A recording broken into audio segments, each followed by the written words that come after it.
ቴዲ አፍሮ መርጦ አልቃሽ ዘረኛ የዱሮ ስርዓት ናፋቂ ለኢትዮጵያ የማይጠቅም የኢትዮጵያ ጠላት እንዳውም መገደል አለበት መታሰር አለበት። ይሄን እንግዲህ በኮቴሽን አድርጉት የሚሉ አሉ። ከዛ ውጪ ደግሞ ኢትዮጵያዊ ነው ቴዲ አፍሮ ምርጥ ኢትዮጵያ ልጅ ነው። ሰብአዊነት የሚሰማው ሰው ነው። ለአንድነት ለሰዎች መብት ታጋይ ምናምን ነው የሚሉ አሉ። ይሄንንም በኮት አድርጉት እንግዲህ እዚህ ጋር የኔ ሐሳብ ስለሌለ ዋናው ጉዳይ ግን ያመጣሁት ምንድነው ስለኛ ነው ስለኛና ስለናንተ። ያ ደግሞ ምንድነው ብዙ ጊዜ በተለያዩ ሶሻል ሚዲያዎች ላይ ስናይ ለኛ የማይጠቅም እንደ ሀገርም እንደ ግለሰብም በማይጠቅሙ ነገሮች ቢዚ ስንሆን ነው የምንታየው። ለምሳሌ ከዚህ ቀደም አንድ ቪዲዮ ለቅቄ ነበር። እስቲ ያንን ቪዲዮ እግረ መንገዳችሁን በነካ እጃችሁን ሄዳችሁ ለማየት ሞክሩና ቪዲዮው መልእክቱ ለሀገራችንም ለኛም ለአንድነታችንም ለአብሮነታችንም የሚጠቅም መልእክት ነበረው። ግን ምን ታህል ሰው አየው ስንል ሄዳችሁ ማየት ትችላላችሁ። ትንሽ ነው። ይሄን ቪዲዮ ግን ሲጀምር አውቄ በአሉታዊ ነገር ስለጀመርኩኝ ቢያንስ ቪው ይጨምራል ብዬ አስባለሁ። ለምንድን ነው የጨምረው?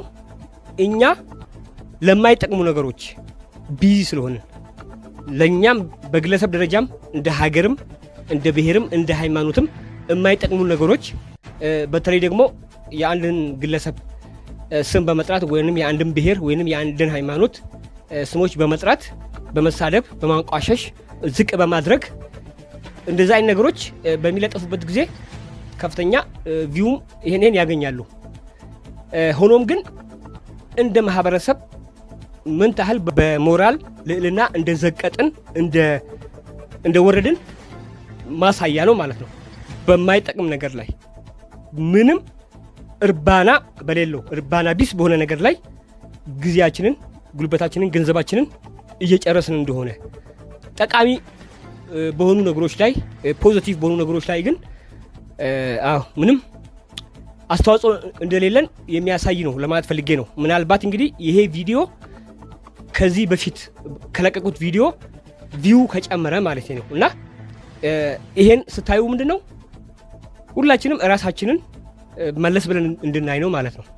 ችግሬ የቪው አይደለም።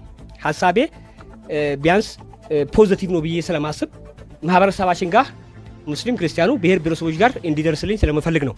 አንድነት ላይ አብሮ መቻቻል ላይ አብሮ መኖር ላይ መከባበር ላይ እንደዛ አይነት መልእክቶች ስላሉ ማለት ነው ብዙ ጊዜ የምለቀው እና ያ ሳይታይ ቀርቶ አሁን ግን ሆን ብዬ የሌላ ሰዎች የሚሉትን አስተሳሰብ በኔጌቲቭ ወይንም በአሉታዊ መልኩ ስለጀመርኩኝ ቪው ይጨምራል ብዬ ስላሰብኩ ነው። እንደዛ ሆኖ ከተገኘ የኛ ውድቀት ዝቅጠት ምን ታህል ደረጃ ላይ እንዳለ የሚያመለክት መሆኑን መገንዘብ አለብን ለማለት ነው። ከዚህ ውጪ አንድ ሶስት ሰዎች አሁን እየሄደ ባለው ከቴዲ አፍሮ ጋር በተያያዘ ሐሳብክ ምንድነው የሚል ጥያቄ አንስታችሁ ነበር። እሱንም እስቲ በሚቀጥለው ቪዲዮ እመጣለሁ። ስለተከታተላችሁኝ ከልብ አመሰግናለሁ።